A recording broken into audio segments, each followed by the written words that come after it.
Welcome to the One Year Bible, September 2. The Old Testament reading, Ecclesiastes chapter 1, verse 1, through chapter 3, verse 22. These are the words of the teacher, King David's son, who ruled in Jerusalem. Everything is meaningless, says the teacher, completely meaningless. What do people get for all their hard work under the sun? Generations come and generations go, but the earth never changes. The sun rises and the sun sets, then hurries around to rise again. The wind blows south and then turns north. Around and around it goes, blowing in circles. Rivers run into the sea, but the sea is never full. Then the water returns again to the rivers and flows out again to the sea. Everything is wearisome beyond description. No matter how much we see, we are never satisfied. No matter how much we hear, we are not content. History merely repeats itself. It has all been done before. Nothing under the sun is truly new. Sometimes people say, "Here is something new," but actually it is old. Nothing is ever truly new. We don't remember what happened in the past, and in future generations, no one will remember what we are doing now. I, the teacher, was king of Israel, and I lived in Jerusalem. I devoted myself to search for understanding and to explore by wisdom everything being done under heaven. I soon discovered that God has dealt a tragic existence to the human race. I observed everything going on under the sun, and really, it is all meaningless, like chasing the wind. What is wrong cannot be made right. What is missing cannot be recovered. I said to myself, "Look, I am wiser than any of the kings who ruled in Jerusalem before me. I have greater wisdom and knowledge than any of them." So I set out to learn everything from wisdom to madness and folly. But I learned firsthand that pursuing all this is like chasing the wind. The greater my wisdom, the greater my grief. To increase knowledge only increases sorrow. I said to myself, "Come on, let's try pleasure. Let's look for the good things in life."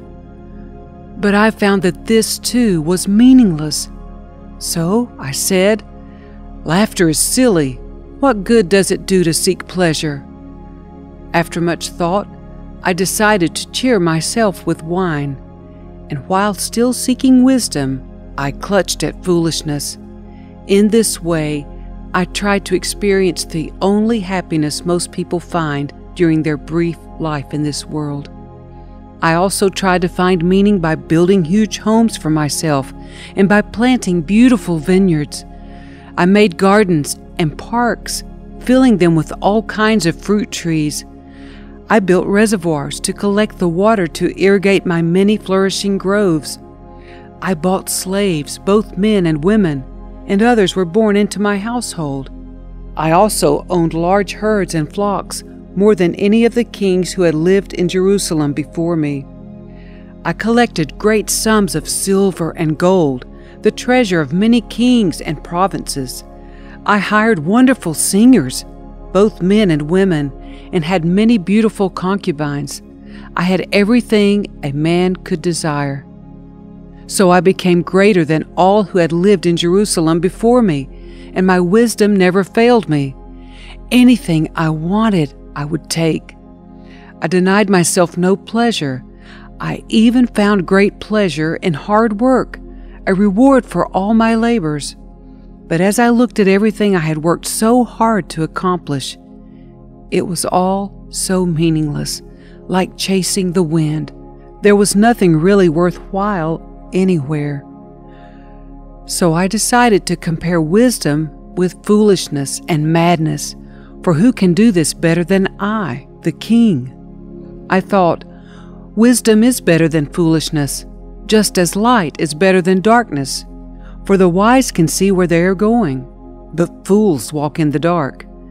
Yet I saw that the wise and the foolish share the same fate. Both will die.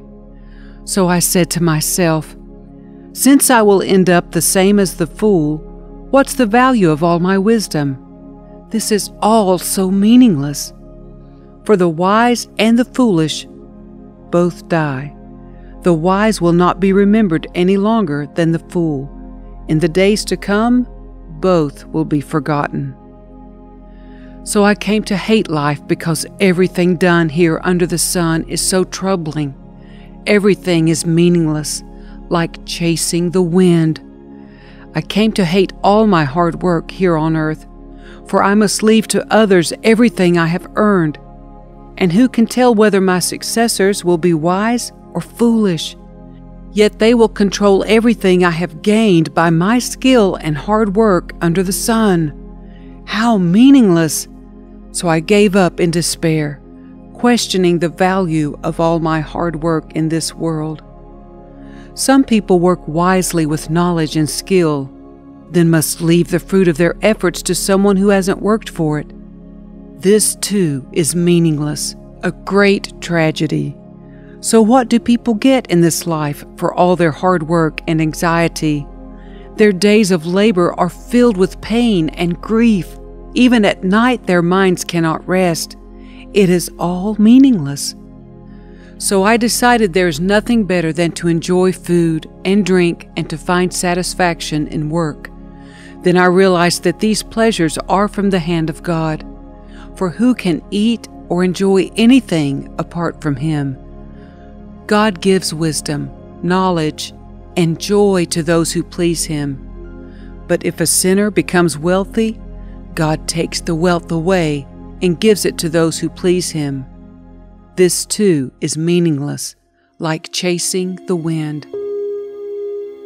For everything there is a season, a time for every activity under heaven, a time to be born and a time to die, a time to plant and a time to harvest, a time to kill and a time to heal, a time to tear down and a time to build up, a time to cry and a time to laugh, a time to grieve and a time to dance, a time to scatter stones and a time to gather stones, a time to embrace and a time to turn away, a time to search and a time to quit searching, a time to keep and a time to throw away,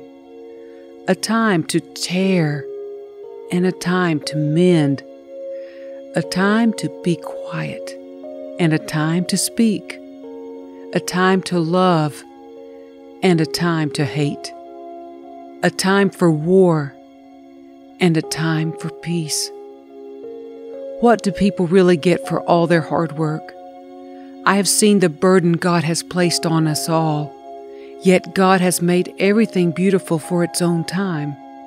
He has planted eternity in the human heart, but even so, people cannot see the whole scope of God's work from beginning to end. So I concluded, there is nothing better than to be happy and enjoy ourselves as long as we can. And people should eat and drink and enjoy the fruits of their labor, for these are gifts from God. And I know that whatever God does is final. Nothing can be added to it or taken from it. God's purpose is that people should fear Him. What is happening now has happened before, and what will happen in the future has happened before, because God makes the same things happen over and over again. I also noticed that under the sun there is evil in the courtroom. Yes, even the courts of law are corrupt. I said to myself, in due season God will judge everyone, both good and bad, for all their deeds. I also thought about the human condition, how God proves to people that they are like animals. For people and animals share the same fate. Both breathe and both must die. So people have no real advantage over the animals. How meaningless. Both go to the same place. They came from dust and they return to dust. For who can prove that the human spirit goes up and the spirit of animals goes down into the earth? So I saw that there is nothing better for people than to be happy in their work. That is our lot in life, and no one can bring us back to see what happens after we die. The New Testament reading, 2 Corinthians chapter 6, verses 1 through 13. As God's partners, we beg you not to accept this marvelous gift of God's kindness and then ignore it. For God says, "At just the right time, I heard you. On the day of salvation, I helped you." Indeed, the right time is now. Today is the day of salvation. We live in such a way that no one will stumble because of us, and no one will find fault with our ministry. In everything we do, we show that we are true ministers of God. We patiently endure troubles and hardships and calamities of every kind.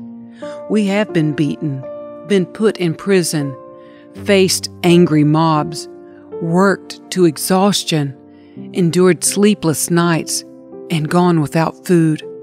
We prove ourselves by our purity, our understanding, our patience, our kindness, by the Holy Spirit within us, and by our sincere love. We faithfully preach the truth. God's power is working in us. We use the weapons of righteousness in the right hand for attack, and the left hand for defense. We serve God whether people honor us or despise us, whether they slander us or praise us. We are honest, but they call us impostors. We are ignored, even though we are well known. We live close to death, but we are still alive. We have been beaten, but we have not been killed. Our hearts ache, but we always have joy. We are poor, but we give spiritual riches to others. We own nothing, and yet we have everything. Oh, dear Corinthian friends, we have spoken honestly with you, and our hearts are open to you. There's no lack of love on our part, but you have withheld your love from us. I am asking you to respond as if you were my own children. Open your hearts to us.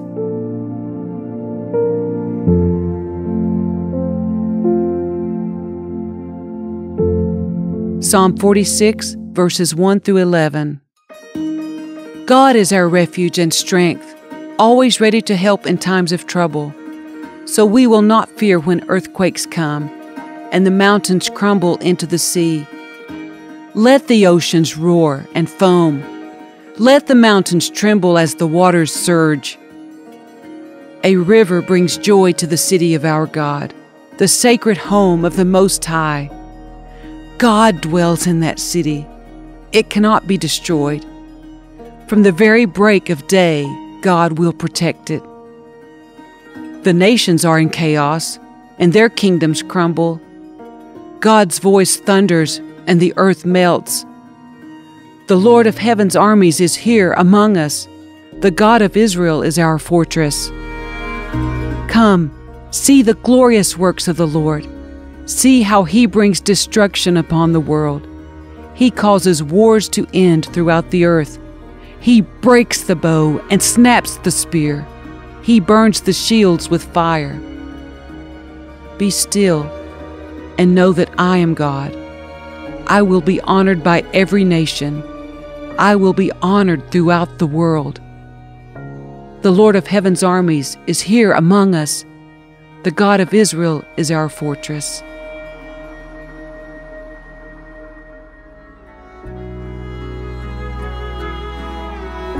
Proverbs 22, verse 15.